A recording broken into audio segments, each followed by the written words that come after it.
Hello and welcome, I'm Chris and this is the hair tutorial channel, and on this channel we cover everything hairdressing from cuts to colour to hair up. So for weekly tutorials, why not like, subscribe and hit the notification button. And a massive thank you to Yoi Scissors for sponsoring this video. So why not check out their website with a large selection of fantastic scissors available. And today I'm going to be using the Hoi Sakura scissors, made from the same high quality metals and manufacturing process as Japanese scissors, but at a fraction of the cost. And why not use this promo code to get discount on a selection of their scissors? Okay, so we're starting by sectioning off and taking a section horizontally from the ear to the occipital bone.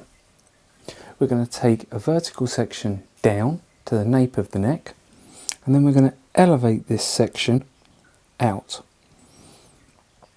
Then simply angle your fingers from long to short, deciding on the length that you'd like to keep around the perimeter and the shortness of the internal length.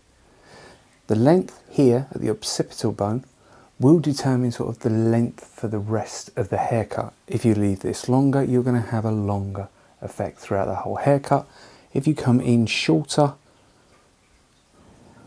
and elevate your angle, then you're able to take the internal layers shorter. Again, if your fingers aren't big enough, break this into smaller sections. You could razor cut, point cut, or club cut this, depending on the type of effect you want to get. Those of you that sort of watch my videos know that I tend to club cut and then finish off going through and either point cutting, razoring or texturizing.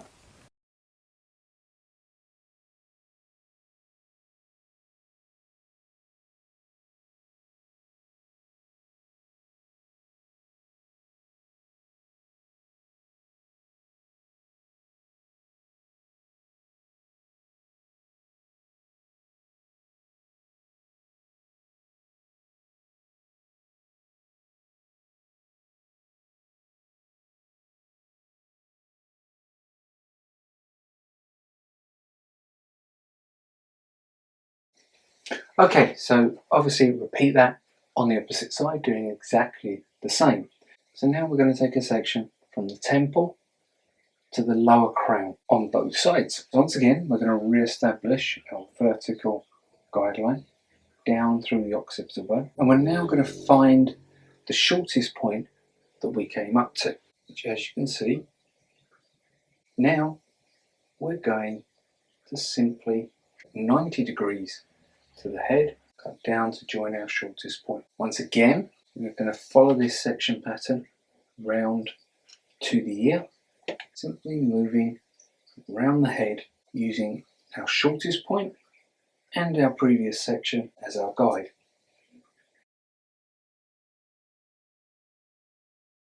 Make sure you only come down to your shortest point, as otherwise the hair will begin to get longer because we have changed the angle at the bottom.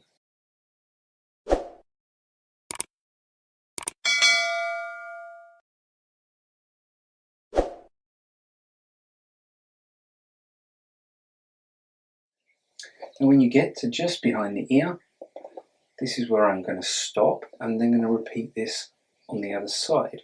You could continue to go all around, although I always feel it's best just to stop by the ear, do the other side, and then just check the balance of the haircut.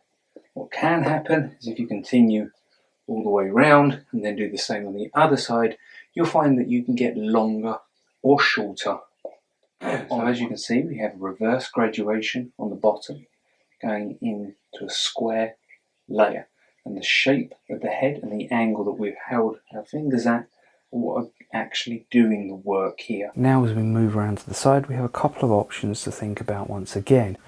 We could just continue to take our sections horizontally from the head and move towards the front.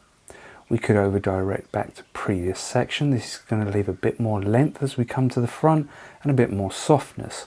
Or we could over direct everything back to the ear section, once again leaving us with more to play with, more length. And in this instance, that's what I'm going to do. Just remember, you know, you've got twice as much hair at the back as you have at the front. Better to leave it and then chop into it later on if you don't need it. So re-find your section, find your guide. Once again, just follow it, pulling the hair straight from the head. Like I said, you can point cut, razor cut.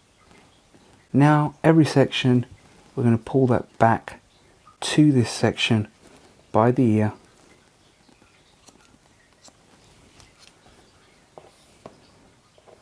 And that's just going to leave us with a little bit more length to play with.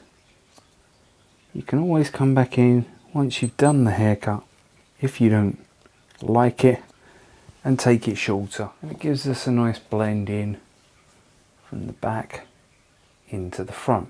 So the same on the other side, and then we do the top. Okay, so I've now taken a parting straight down the center, and what we're going to do is we're going to pick our back section up, and we're now going to use uniform layering to just follow this around to the top of the head, following the shape of the head around, so that we connect our crown into our back and are able to gauge the length at the front of the cut. Now once again, once we've come up to the crown, we're going to stop, and using my orange segment, so this is my central pivot point, I'm going to work my way through the back on the left and the back on the right and connect my back into my crown and into the top. Okay, now with our crown all connected in, we're going to use this front section and we're going to gauge the length that we want. So once again, what we could do is we could leave more length towards the front by angling our fingers from short to long, or we could go shorter at the front and angle our fingers down towards the front. So again, this is just really where you have to make that decision, where you have to make that choice. Now this model already has a fringe in, so I'm actually going to angle down towards this front to join in basically with the fringe that is already there. And then it's a simple case of subdividing that section and using our uniform layer, as we have a short point here and a short point here.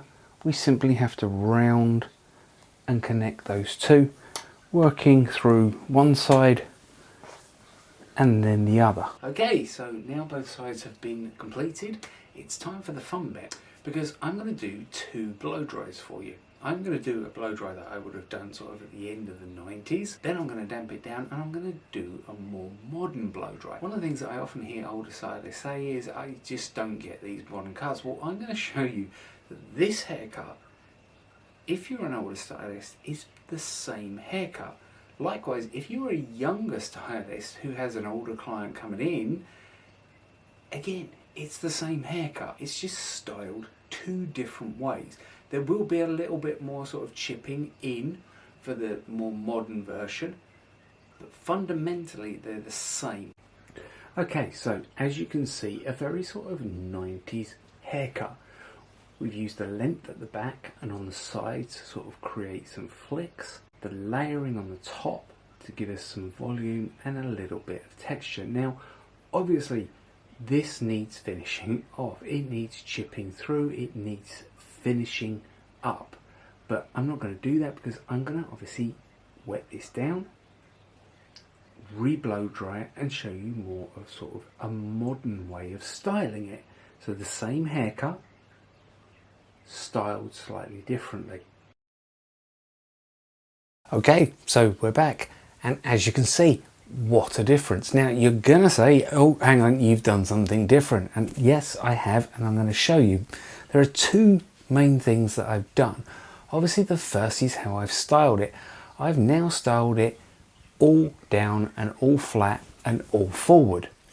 The second thing I've done is I've gone through this area here and I've removed the weight. So Whereas with the one that was the 90s style, we over directed everything back to the ear.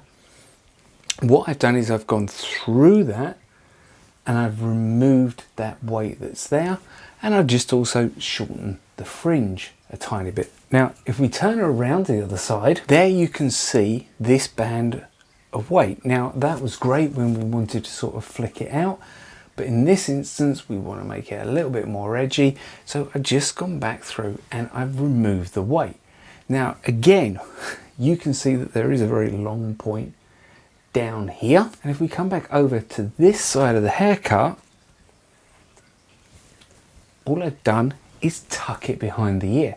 Now you could totally get rid of that if you wanted to and remove it, or you can leave it there so that they can tuck it if they want to. They might be very used to sort of doing that and actually like having a bit of hair, or they may like this longer piece coming through. So the only thing I've done is the blow dry, and this band of like halo weight through there where I'd over directed back, I've removed it. Now there are a lot of instances where this very same thing happens.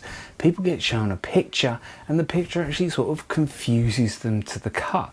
You may sort of have never seen the picture before, or you may be new to hairdressing, or again you may be an older stylist that sort of this new trend has come along. So really all you have to do is just take a moment and pause, because the chances are you actually know the haircut. You simply just have to break it down into something that's recognizable to you and realize that it is 90% is the styling. And again, this comes to the client as well. You imagine a young client coming in, showing you a picture of this haircut, and you in the consultation go, well, what do you do to your hair? And they go, well, I wash it at night, and then I go to bed and I wake up in the morning and I rock out the door. Now, depending on their hair type and how they sleep, the chances are they're going to wake up looking more like the 90s haircut than this haircut. And of course, then they're probably not going to be very happy and go, oh my God, this haircut just sticks out, it looks horrible, it's so old-fashioned. So in the consultation, also, you're going to need to talk to your clients about how they style it. Is it actually appropriate for them, their lifestyle, their hairstyle? But that's a whole nother video, and I hope you've enjoyed this one. Don't forget to like, subscribe and hit the notification button, and I'll see you next time.